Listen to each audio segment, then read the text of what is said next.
let's talk about the Nets. So I think there's been a lot of smoke. I don't really believe a lot of it, but I think the interesting piece to me is this is now year 3 of this whole endeavor and how poorly it's gone compared to how we thought it would have gone. Where now I don't think they're the favorite in the East. I don't know how this Kyrie thing is going to work out. I don't know what's going to happen when Durant comes back from the knee injury and what the intel is on that. Sometimes they'll say, like with the Anthony Davis thing, he's out for a month. Then a month passes and the guy comes back. Other times you have the Zion situation where it's like, hey, he broke his foot 6 to 8 weeks. And it's like, that doesn't smell right. And now we're 5 months in. Eerily quiet on Zion. Yeah. The 6 to 8 weeks have somehow lasted a year. Yeah. The KD thing, I don't know if he's going to come back healthy, but the fact that they're so in flux with all their role guys is kind of the sneaky part with the Nets to me. The fact that Blake's just not good, that they whiffed on Millsap. Harris, we haven't seen. He's still hurt. Second opinion, all that Setback, stuff. Don't tell anybody, but he's not playing. Yeah. Aldridge is the only one that's kind of come through. And then you mentioned like a couple of the rookies, Cam Thomas. They got Claxton, who they're going to have to pay, who it seems like they're already kind of moving away from. And I'm just kind of stunned that the 4 through 15 has been as bad as it has been for a team. What's their luxury tax this year? Like 120 million? 125? I think it's more. I wish I could tell you I would be responsible. It's over that. It's somewhere over 120, I think. It's the highest of all time. Yeah. Yeah. So, and they missed on basically everybody, which I think, or had bad luck in the case of like Joe Harris. You expect him to be your 3.5 guy, your fourth option who's paid kind of as a 3.5 star. And he just hasn't played. That's not their fault. But really, really just kind of nuts how it worked out on top of all the drama. They're, to me, on a knife's edge because on one hand, Durant could come. One thing I'll say about Durant, he's had some serious injuries in his career. He's always come back great. Yeah. He come back from, he had the Jones fracture. He had a setback, but then he was great. And he'd come back from the Achilles. Great. He had, this MCL sprain when he was with the Warriors. Came back great. Won the Finals MVP.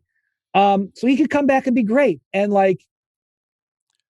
what if somehow Kyrie plays? I was making a joke to somebody in the league the other day, a couple of days ago or a week ago, like the Nets were in the 2nd seed and the Raptors were in the 7th.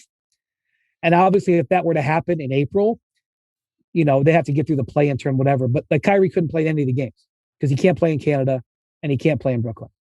And I was like, watch the league figure out how to play those games in Buffalo and Newark as a joke. The point is, I don't know. Maybe something will happen where Kyrie will be able to play.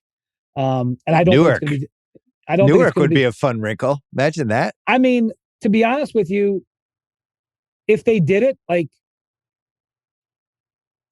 I think they're going to bend the rules. Well, here's the thing. And you're not as much into the football season as I've been. In the football, they just kind of gravitated toward how can we get as many of these guys in the field as we can? And now they're just not testing unvaccinated guys at all. And I think the NBA at some point is going to nudge in the direction. They'll take the heat for one day and then ultimately it will end in the place where Kyrie plays, is my guess. Yeah. I mean, and Kyrie can say he's had it, and I could see them changing the rule to get people back to work anyway. Kyrie has already bet. It's cost him a lot of money, but he has already wagered that he's going to win, and he's already half won the bet. So why would he not win the other half? I mean, I'm just saying. So maybe Durant comes back fine. Maybe Kyrie gets to play in all the games, and maybe Harden is fine, and maybe Joe Harris is fine. Maybe they're holding the trophy. It could happen. Okay. It's not unreasonable, regardless of how bad could there be a buyout guy coming for them? Like if they dump Millsap, they dump one more guy. Who would be the buyout guy? Thad Young. Thad Young is suddenly on their team. Who knows? Let's say, the Clippers are deep into the tax, and I don't know what's going to happen with Paul George and obviously Kawhi. We know what's going to happen with Paul George. Yeah. Okay. So let's say to save $40 million, the Thunder trade Serge, or the Clippers trade Serge Ibaka to the Thunder, who are $20 million under the floor. And they're like, we don't need Serge Ibaka. We got 14 rookies we're playing. Serge, thank you for coming back. Have a nice day. Serge Ibaka's a free agent. So yeah, I mean, it could all work out for them. And if you're Steve Nash and you're Sean Marks, and I've been around the Nets a little bit this year, those guys are smart guys. You think, they know, it's not like they don't know what kind of hand they're holding here. They're just trying to play their way through it.